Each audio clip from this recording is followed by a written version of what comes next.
So we got some of the heart space. Let's go to the head a little bit. Let's go to the leadership of these wonderful organizations that come together to make this torture justice legacy. Everybody, welcome to the microphone. From CTJM, we got Jen Ash, and from the Chicago Torture Justice Center, we got Aislinn Bullock.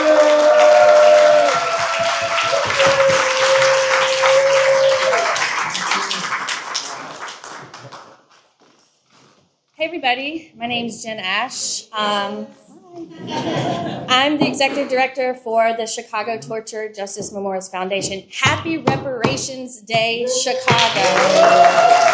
I think we need to get Mayor Johnson to make May 6th, like, what is it called, the official, where they turn a day into something special, like a proclamation. I think we need to get him to do that for May 6th. So I'm a historian of race, gender, and social movements, and for several years now, I've had the profound honor of leading the construction of a permanent memorial, and it will tell two deeply connected stories. The story of police torture in Chicago and the beautiful, fierce, decades-long struggle to expose that violence, to resist it, and to demand justice. History matters deeply to me because history tells us not only where we've been, but what we owe to one another. It is also contested. It's remembered differently across minds, time, and space, and too often not told by those whose stories should be centered. No historical narrative is exact or perfect. Nothing, I hate to tell you, is objective when it comes to that, with historical narratives. Yet we must preserve the history and aim to do it justice. May 6, 2015 is a date in history that I will never forget. At that time, I was a PhD student volunteering with the grassroots organization Chicago Torture Justice Memorials, standing alongside survivors, family members, organizers, attorneys, artists, and advocates to demand that the city pass reparations. When the city council unanimously passed that legislation, making Chicago the first city in the nation to provide reparations for racially motivated police violence, it was an extraordinary victory. But that victory did not begin in 2015. For decades, Chicagoans, many of whom are in this room, fought against the racist violence of the Chicago Police Department. Mothers fought for their children. Families fought for their loved ones. Organizers, attorneys, journalists, and artists refused to let this history be buried. Organizations like Black People Against Police Torture took this struggle to international forums and demanded accountability when the city would not listen. Survivors like Anthony Holmes and Gregory and others boldly testified against Jon Burge and his torture ring. Attorneys fought in the courts, including many from, as we acknowledged earlier, People's Law Office who are here today. Attorneys fought, and again, mothers like Mary L. Johnson and Armanda Shackelford, and we miss Armanda, she was supposed to be here today, but she was not feeling well. But mothers like Mary L. Johnson, please everyone give Mary L. Johnson.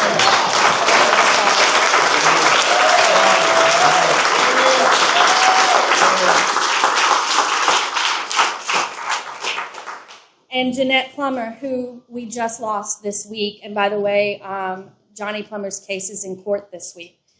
So rest in power to Jeanette Plummer. They transformed their pain into a political struggle, fighting every day for their children, and for justice. This movement was also deeply connected to the fight to end the death penalty in Illinois. Many torture survivors like Ronald Kitchen and Stanley Howard, Ronnie's here today. Ronnie, raise your hand. And Stanley got sick fighting in Springfield for us yesterday, so he couldn't be here today.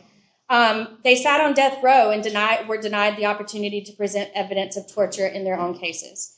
And because of years of organizing, both inside prison walls and outside of them by, again, many people in this room, Governor Ryan commuted all death sentences in 2003, and the death penalty was abolished in 2011 in Illinois.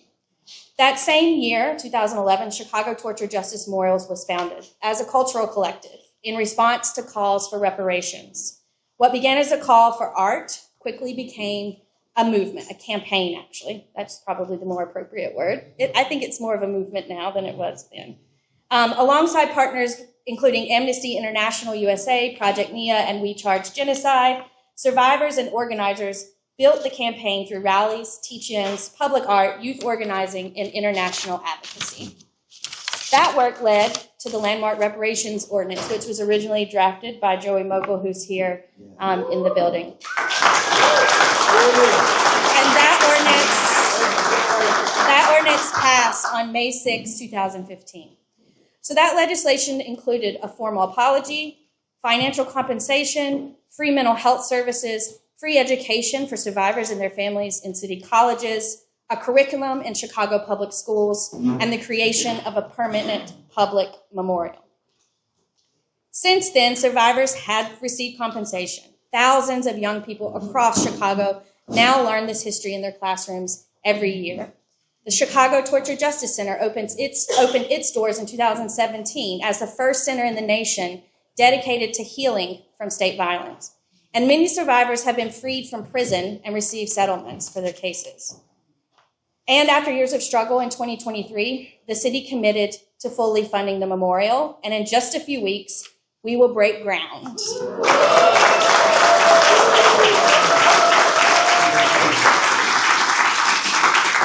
So stay tuned for that date. It's literally right around the corner. But this movement has never been only about memorializing the past. It's always been about building the future. Together, the Chicago Torture Justice Center and the Chicago Torture Justice Memorials will continue fighting for survivors and their families, supporting people coming home from prison, expanding mutual aid support, building workforce development opportunities, and ensuring that communities impacted by state violence have access to healing, resources, and power. This is our vision, and our future is bright. But we need all of you. So please support this work, because the ripple effects of the historic reparations legislation continue far beyond those who first won this fight. Survivors continue to heal, and we're still fighting to free people, many of the survivors, from prison. Young people continue to learn this history and their role in building power. Families continue to access education and resources.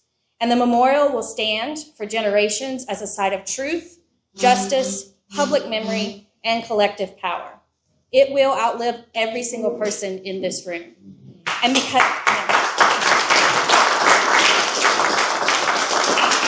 because of this movement and what we've accomplished over many, many years, the impact will remain as well. Thank you.